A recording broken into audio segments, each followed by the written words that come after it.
тәуелсіз, толыққанды өмір сүруде. 2 жоғары білімі бар. Компьютерде минутына 43 сөз тере алады. Серфингпен, балық аулаумен, жүзумен айналысады. Тіпті трамплиннен секіруді де ұнатады екен.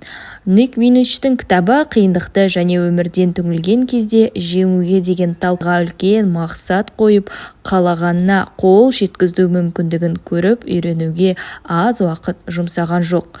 Қол-аяғы болмаса да ол көтеріле алды. Демек, кез келген адам да өзінің ойлармен күресіп, өз-өзін жоғары көтере алады. Бірақ берілген уақыт аралығында таңдалған мақсатта бірдеңе тындыратындар аз. Тек қолға алынған іс-әрекет қана ықпал етеді. Барлығындағы сияқты жоспарға сәйкес қимылдау керек. Бұл бірінші кітабын оқуға кеңес береміз. 3-ші кезектегі кітап Том Питерстің көшбасшылық кітабы. Әлемдік бестселлер авторы, кәсіпті жүргізудегі жаңа қадамдардың авторы, менеджмент гуруы Том Питерс заманауи іскерлік әлемнің жаңа тәртіптері жайлы баяндайтын жаңа кітабымен ортамызға қайта оралды. Ешкімде жоқ стильде жазылып, автордың реимейджіне философиялық нақты жеткізу мақсатында өңделген кітап іс-әрекетке итермелейді. Том Питерстің жайлылық аймағынан шық кітабы. Өзін-өзі дамытудағы бірінші кітап 40 тілге аударылған, 1.200.000 данасы сатылған.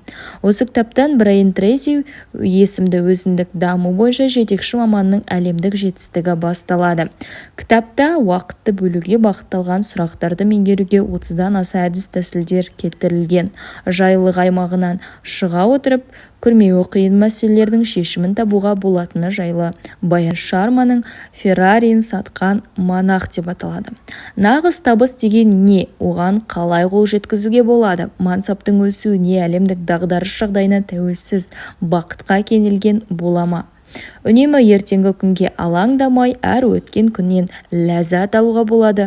Үйренген жайлылықтан бас тартпай-ақ рухани байлыққа қол жеткізуге көмектесетін әдістер бар ма екен? Ерекше дарынды қалай жетілдіріп тағдырды бағындыруға болады, және ең бастысы өзің бейімісті қалай табуға болады және өзіңді қалай табуға болады? Жауаптар мен сұрақтарды осы кітаптан сіздер табатын боласыздар.